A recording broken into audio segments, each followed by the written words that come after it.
Olá, pessoal, sejam bem-vindos ao meu canal. Meu nome é Aníbal Azevedo, eu sou seu professor aqui nesse projeto maravilhoso nosso de Cálculo 1 com Python para todos. E agora, então, estamos na semana 11, aula 4, falando sobre técnicas de integração, mais especificamente frações parciais. Se você não assistiu a aula anterior, vale a pena dar uma olhada no card ali em cima.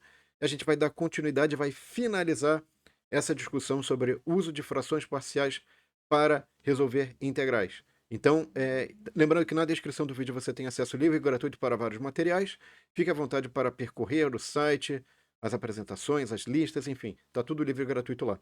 E também, pessoal, queria só lembrar a vocês que é importante vocês, eventualmente, com uma estratégia mais eficiente de ensino, se precisar, pausa o vídeo, tenta fazer passo a passo, tenta entender. Tem partes aí, talvez, que na primeira vista do vídeo, na primeira vez que você assiste o vídeo, e podem exigir uma vista mais detalhada, mas o que eu sugiro?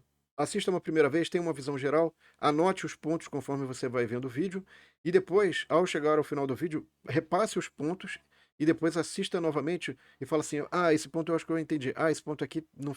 Vamos dar uma pausada no vídeo e vou tentar fazer a dedução passo a passo. Talvez ajude aí a entender melhor os pontos que eu estou passando, tá? Então, veja o seguinte, vamos lá, ó. A gente vai falar então agora do fator, frações parciais, fatores quadráticos com repetição. A gente falou na aula passada de fatores quadráticos sem repetição. E o que vem a ser isso então? Vamos lá, ó. Só lembrando aí, pessoal, o seguinte: a gente tem uma função racional f de x que você pode expressar por um quociente de polinômios p de x, q de x, tá? E esse quociente de polinômios você pode expressar como uma soma de funções mais simples chamada de frações parciais. Então, por exemplo, suponha que você tem um p de x cujo numerador aqui é x mais 5 e o denominador x ao quadrado mais x menos 2 é o q de x. Você pode expressar ele nesse formato, que é um formato mais fácil de você aplicar integral, tá? Então, lembrando que toda vez que a gente fala de r de x e q de x, significa que se o grau do polinômio do numerador é maior que o grau do polinômio do denominador, significa que a gente pode fazer uma divisão de polinômios e chegar nessa simplificação. Então, o r de x é um grau de polinômio menor que o grau do polinômio q de x, de modo que a gente não pode fazer mais simplificações, tá? Nesse caso, ou nessa situação, pessoal, o denominador q de x pode conter fatores quadráticos irredutíveis com repetição. Isso é parte importante, tá? Por exemplo, eu posso ter r de x sobre q de x é igual a isso daqui, ó. A1x mais B1 dividido por ax ao quadrado mais bx mais c, mais a2x2 mais b2, dividido por ax ao quadrado mais bx mais c, e assim por diante, tá? Só para exemplificar, eu poderia pegar esse polinômio aqui que tem grau 2, o de baixo aqui tem grau 3, aliás, desculpa, porque a maior potência que você tem aqui é a potência 3, grau 3. Aqui você tem esse x ao quadrado vira x à quarta vezes 5x à quinta, então não dá para simplificar, não dá para dividir polinômios, tá? Só que eu tenho uma repetição de fatores quadráticos. O que é o fator quadrático? É esse x ao quadrado mais 1. Então, o que eu faço aqui? Eu vou escrever nesse formato a fração parcial. Ó. Ax mais bx mais c dividido por x ao quadrado mais 1 mais dx mais e dividido por x ao quadrado mais 1 elevado ao quadrado. Tá? Legal. Vamos fazer um exemplo passo a passo aqui que talvez vai ficar mais simples, tá? Deixa eu voltar aqui. Pronto. Então, só o seguinte. Para a gente resolver isso aqui, pessoal, o que eu posso fazer? Como é que a gente acha A, B, C, D e E? Tá? Você vai eliminar o denominador, e para isso você vai ter que multiplicar o A por x ao quadrado mais 1, né, ao quadrado. Esse cara aqui você vai multiplicar por x e x ao quadrado mais 1. E esse cara daqui você vai multiplicar só por x, tá? Então, olha só como é que vai ficar aqui, ó, tá vendo?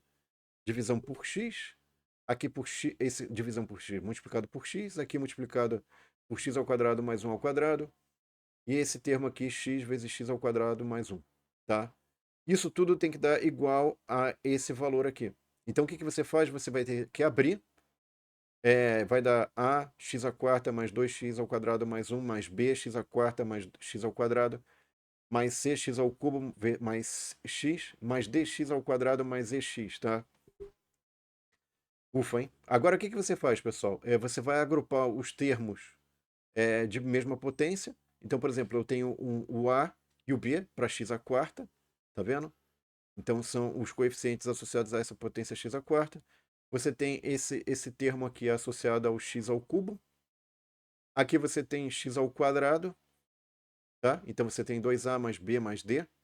Basta ver aqui, ó, tá vendo o a, contribuição do a, do b. O c não tem x ao quadrado, só o d. Então aqui é 2, aqui é b e aqui é d. E finalmente aqui x, só o x, né, é c e o e. E finalmente só o a tem uma contribuição de x elevado a zero, tá? Bom, agora o que a gente faz? A gente faz o sisteminha linear. Veja que o termo x à quarta não tem nenhuma potência correspondente aqui desse lado, então é zero. A mais b é zero. Aqui é só o c, que é igual a menos 1. Depois tem o 2a mais b mais d igual a 2. E esse carinha aqui, que é o c mais e, é menos 1. E finalmente o a é igual a 1. Então aqui já de cara eu consigo obter o valor de c e de a igual a 1 e o c igual a menos 1. Isso vai me simplificar tremendamente o sistema linear e vai reduzir a 3 equações, sendo que essa equação aqui eu substituo o valor de c e eu vou obter o valor de e. E aí esse cara que sobrou aqui, o b também já consigo extrair diretamente. E o d, em função do b, né, vai virar 1. Ele fica d igual a menos b, porque o 2 cancela com esse 2 aqui. Então vocês veem que o sistema linear não é grande, não é tão trabalhoso quanto fazer esse rearranjo e agrupamento dos termos, dos fatores aqui de mesma potência, né? Para achar os coeficientes.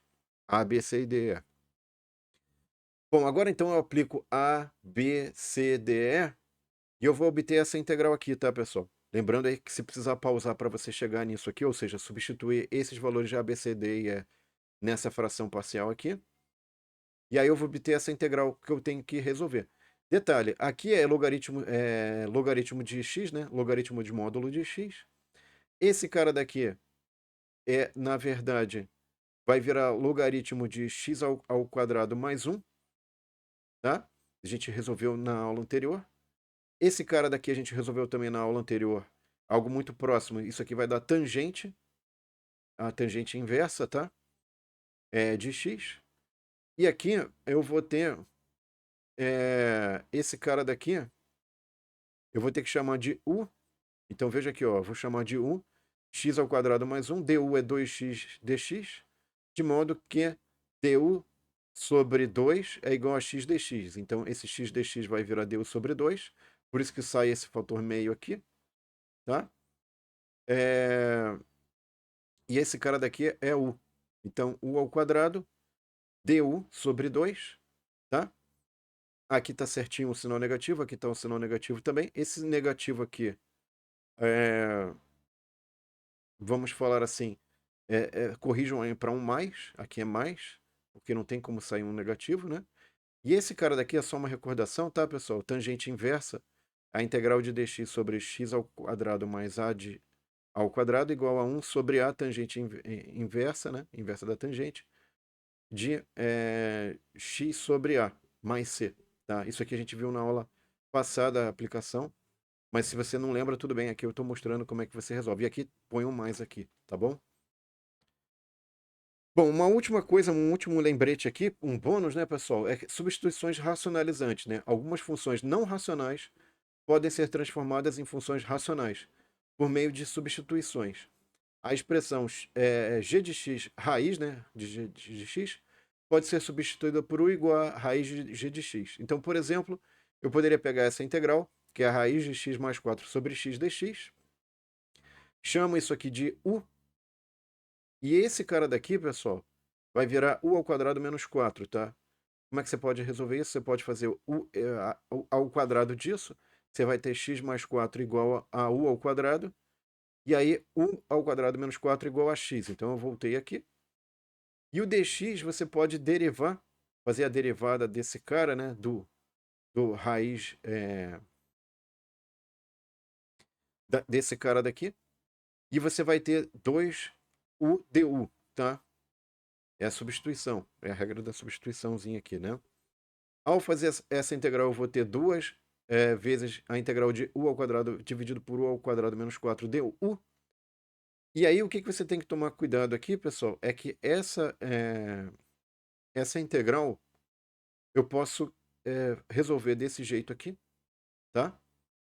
Eu posso voltar ou simplificar para esse cara, desse jeito. E agora eu posso, então, calcular essa integral. Vira 2du mais 8du sobre u ao quadrado menos 4. Esse cara daqui eu vou resolver por frações parciais. E aí o que vai ter? Vai ter duas frações parciais que depois você pode fazer, usando propriedades de logaritmo, fazer um logaritmo menos o outro. Depois você pode tentar fazer os detalhes e ver se você consegue chegar nisso, tá? E depois você tem que voltar para a variável x, né? Porque você está na variável u, mas a variável original é x. E aí você voltando para a variável x, você obtém esse resultado. Tá legal? Bom, pessoal, então com isso a gente conseguiu, vamos falar assim, cobrir grande parte do conteúdo aí de frações parciais. Vocês viram aqui que essas funções, substituições racionalizantes, acabam caindo em frações parciais também. E é mais uma técnica importante aí para o seu arsenal para obter integrais. E com isso a gente conseguiu fechar esse tema de frações parciais, que era o tema dessa semana, tá bom? Obrigado pela atenção, espero que vocês tenham gostado. Não esqueçam de curtir e compartilhar para que mais pessoas tenham acesso a esse conteúdo. E até a próxima semana então, pessoal. Um abraço e até lá. Tchau!